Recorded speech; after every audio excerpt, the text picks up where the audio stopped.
In today's video, we're going to install the Ride1Up REVV1 storage cage onto this bad boy, and then we're going to install a second battery, and I'm going to show you how to do everything step by step in this video, so stay tuned.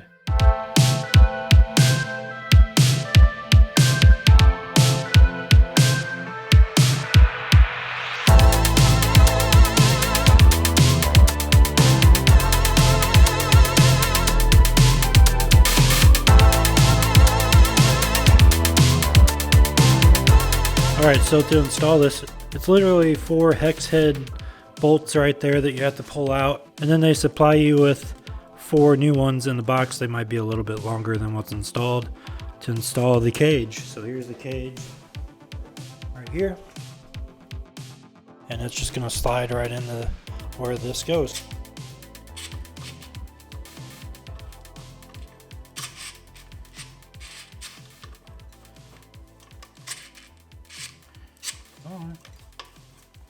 This isn't really meant for heavy duty jobs, but I'm guessing this is probably attached on both sides.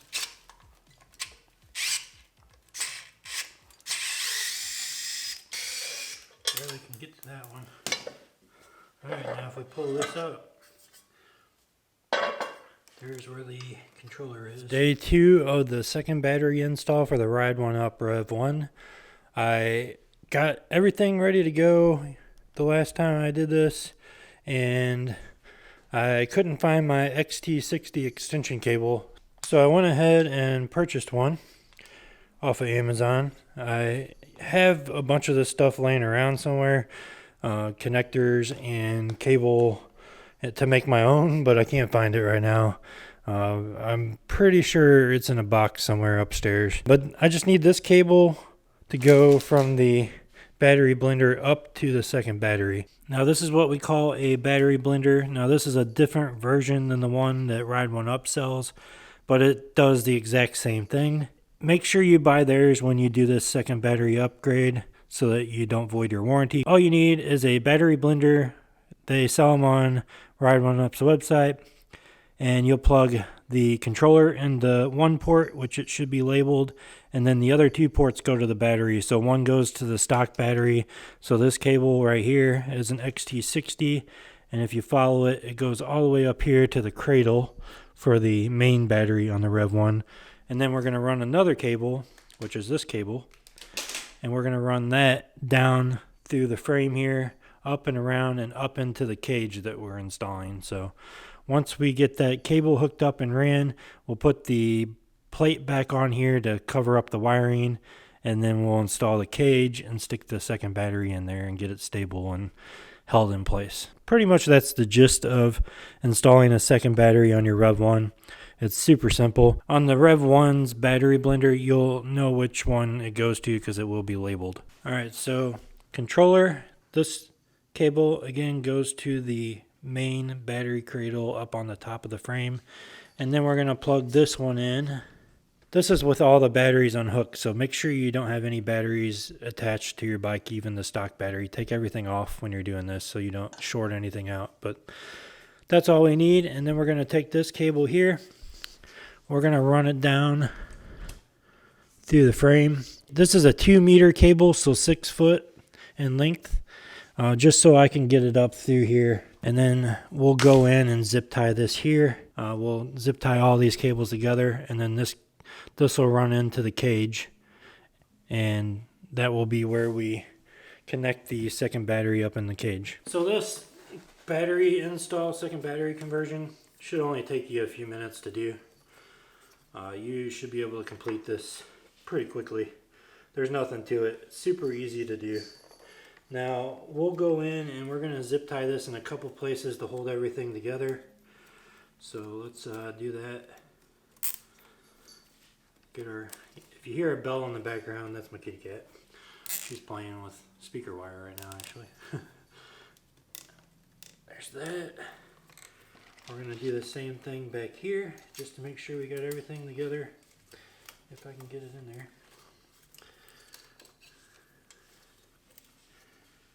Okay, take the same thing back here, get all the cables together. And that way when we put the cage back over, the metal piece, that'll stay in place. Alrighty, for our next task, we're going to take our cage, get it in the right orientation here, stick it up into the frame, and then we're just going to undo one side and bolt it down. 4 bolts, and they are provided from Ride1Up. Now you'll want to put these bolts in loosely so you can make adjustments on where you want it on the frame here. You want to make sure that you have it nice and even so it looks good. So we'll just get these started and then we'll go through and tighten these down once we figure out where we want it.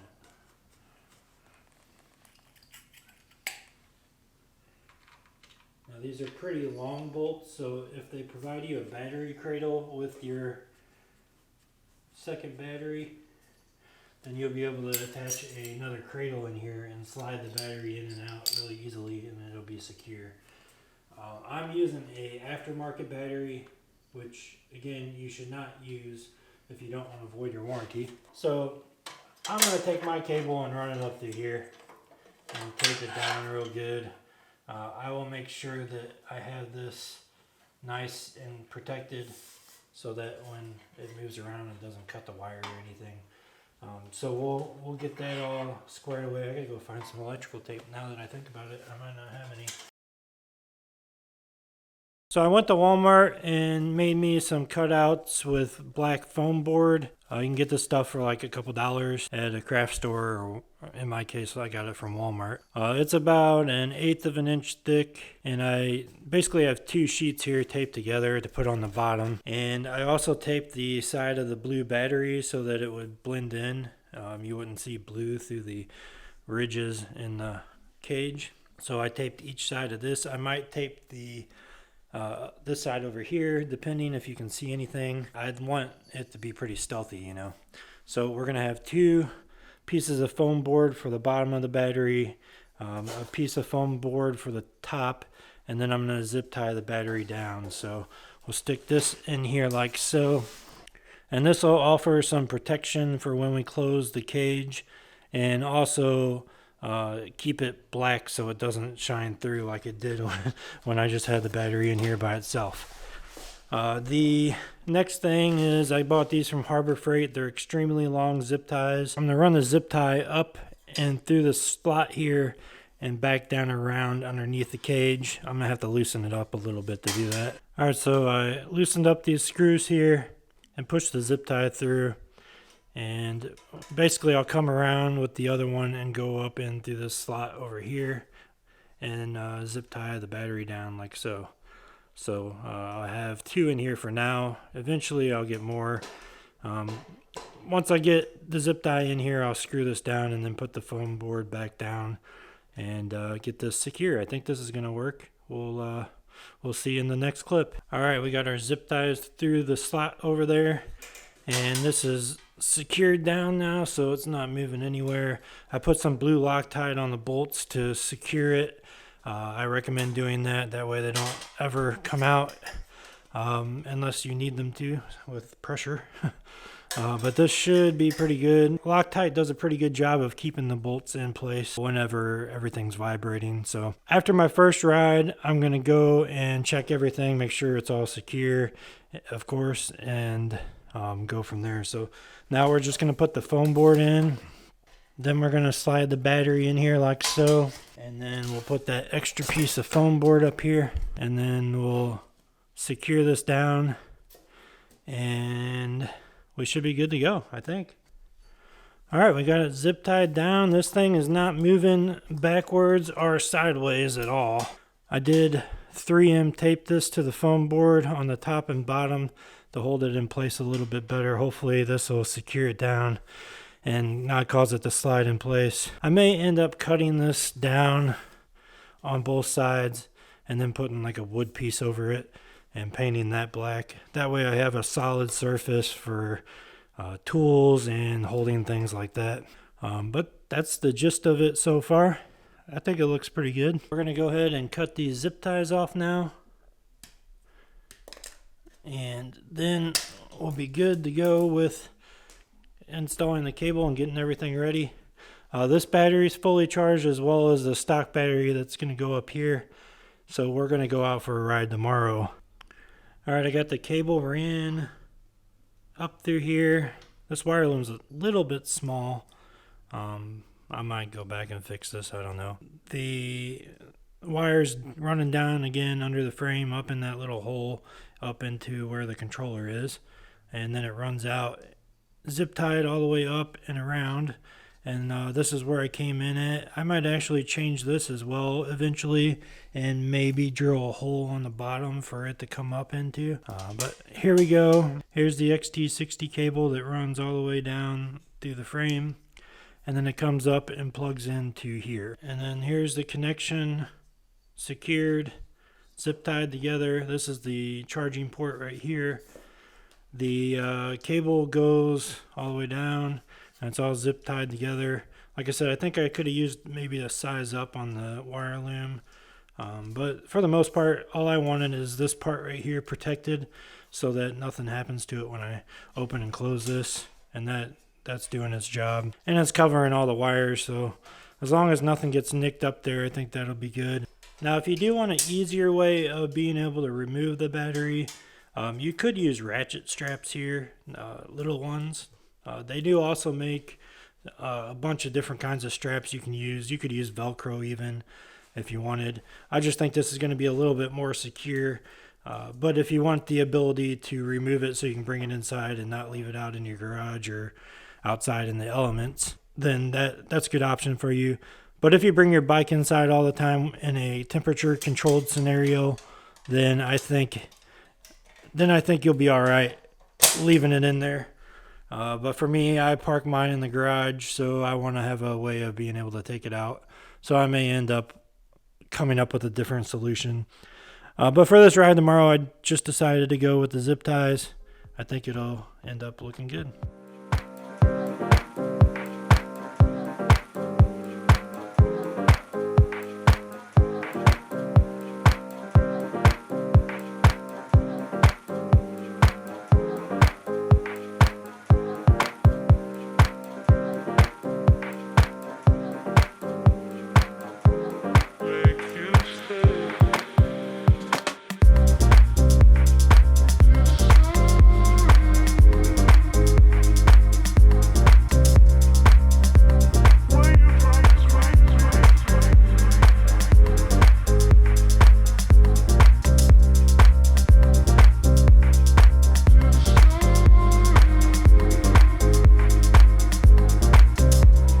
The first time we're out on the Ride1Up REVV with the dual batteries installed.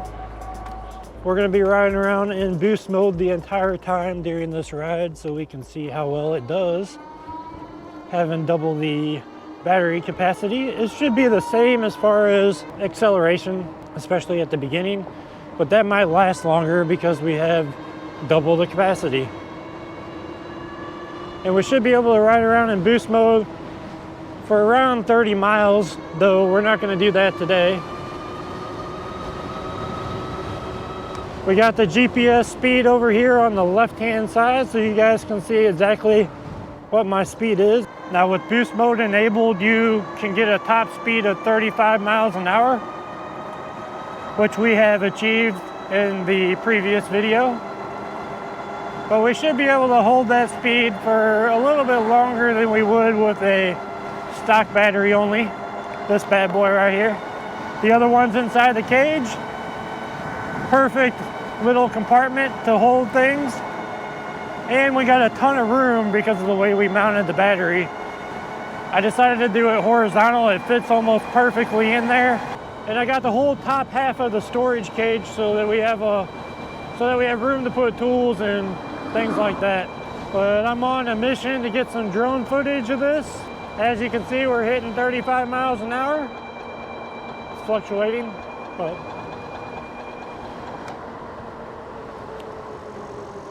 and that is the speed limit of this road. Luckily, I can achieve that now.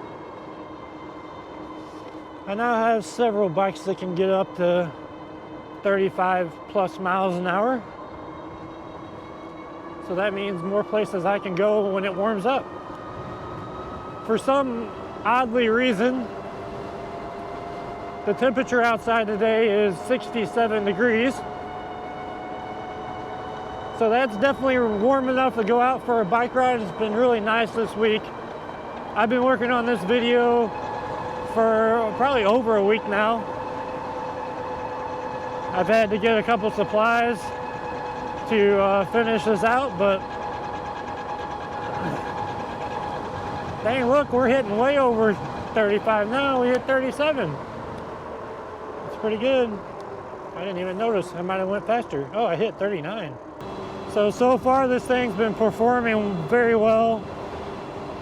But we're not done yet. I'm gonna go down this road up here. But we're definitely keeping that speed up. 35 miles an hour for the most part. Now we should be able to get pretty fast on this road going back towards the house. I do need to ride around here with my GPS app, which reads the grade, so I know what the grade of every hill is around here, because there's a couple hills. They're not super long, at least not in this part. We haven't gone this way on the e-bike yet. I think I feel more safe on this one than most of the other ones.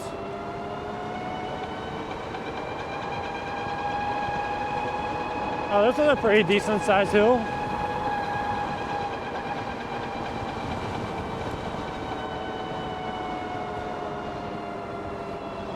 I just need a good hill for hill climbing test that's close to my house.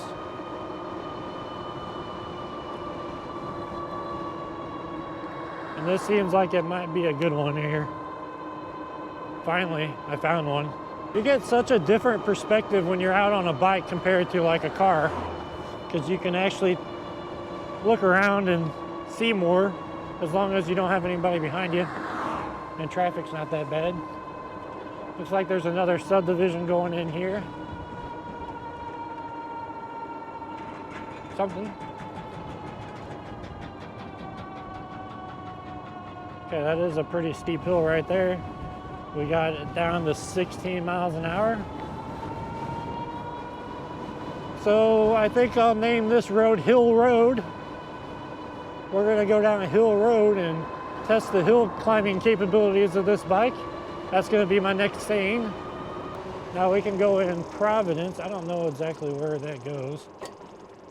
I should continue to go down that way, but maybe next time. Let's go this way. I mean, we got enough juice to go wherever we want pretty much.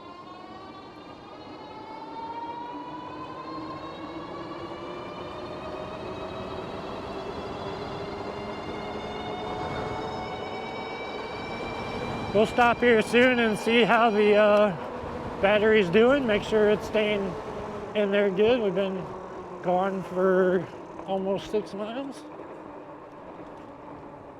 Now, going down there and then turning around and coming back up, those are some pretty decent sized hills. All right, this is a pretty steep hill right here. We're gonna see how well it performs. As long as everybody stops at the stop sign, it'll be good. Now this goes way back there. Well, we'll explore this when we have more time. For now, we're gonna just head back home. But this thing does really good on hills, as you can see. Back out on this crazy road. It's more busy probably coming from the other direction than going this way. But we should be able to pick up pretty good speed. We gotta be careful though, there's lots of gravel.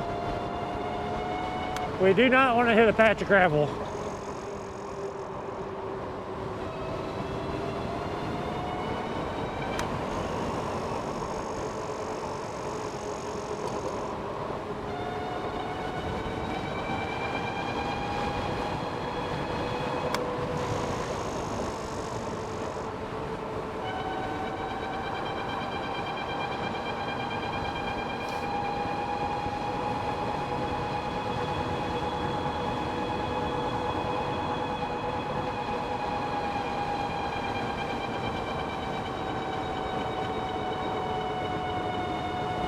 But we're gonna stop right here and take a look at the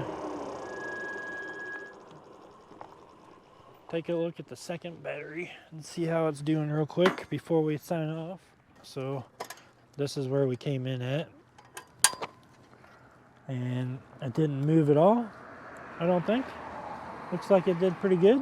So a few things to note about the Ride1Up REVV1 second battery install that I'm performing today. First, of course, you'll need to purchase a second battery. To not void your warranty, I would highly recommend ordering your battery through Ride1Up. It is a little pricey at $495 for the 20 amp hour battery, but I think you get the convenience of having a battery pack that will be under warranty, has grade A cells, and definitely something that you'll want to consider buying other than a aftermarket battery. Yes, aftermarket batteries are cheaper, but you really have to know what you're getting. And of course, if you're going to get something bigger than a 52 volt battery, you'll have the option to do that if you want, but just know if you upgrade your bike without the Ride1Up components, then you will void your warranty, and you want to make sure you don't do that, especially in the first year. Now, if you have your REV1 for over a year and you're out of warranty, so it doesn't really matter what you do, and you want to start upgrading, then you can purchase your battery wherever you want. That's your decision. I recommend purchasing it through Ride1Up. Now, in my video, I'm not using a Ride1Up battery. I've had one laying around that I needed to install somewhere. So I went ahead and repurposed that battery and using it for this install so I can show you. And I am going to actually use it on this bike so I can get more range. I love the REV1, so that's the reason I'm making this video.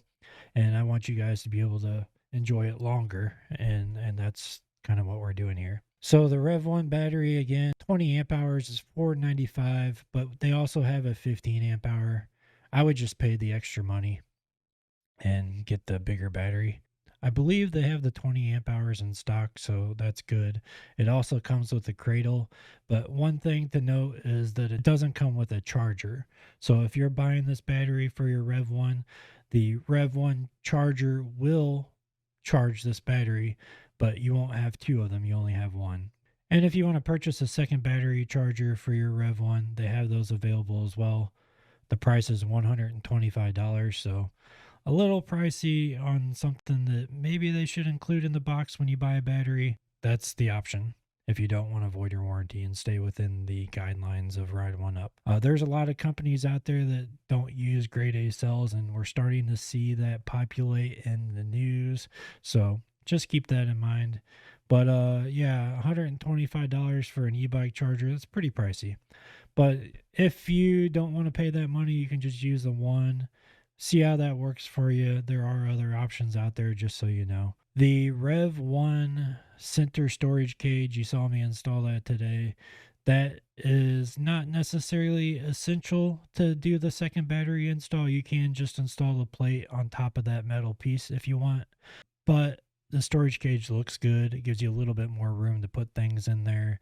If you're wanting to put multiple batteries, I think you could probably fit 2 batteries in there if you really tried. But you're going to definitely need the Ride1Up REV1 dual battery balancer. Now that's $55. If you don't want to void your warranty again, make sure you get that. That is how you're going to split the battery from the controller and run 2. So one of those cables is going to plug into the controller.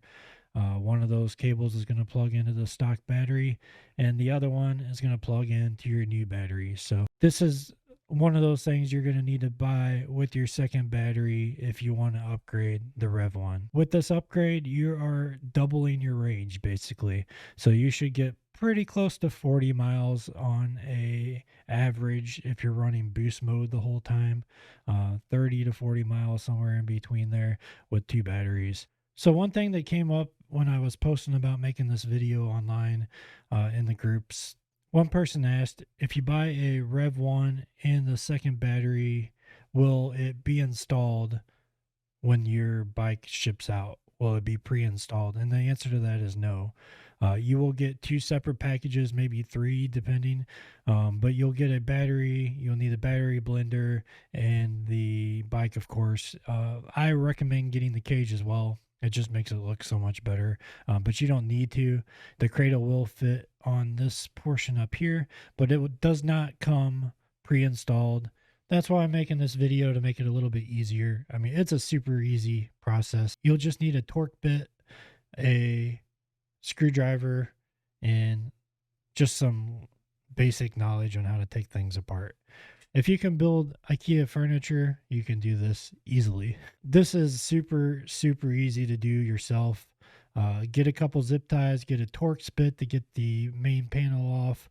You'll need to unscrew the screws on both sides to get this off. This is where the controller is located. And then you'll need to install your battery blender in there. It's pretty simple.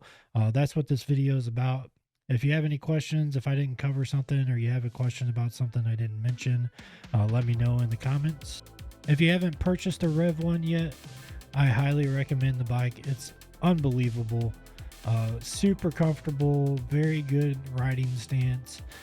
It is not a pedaler, so if you haven't watched my first video on the Rev1, I'll link it above so you guys can click on that and watch that next. That is the second battery install. I hope you guys enjoyed this video. Let me know if you have any questions down in the comments, and I'll see you guys in the next video. Thanks for watching.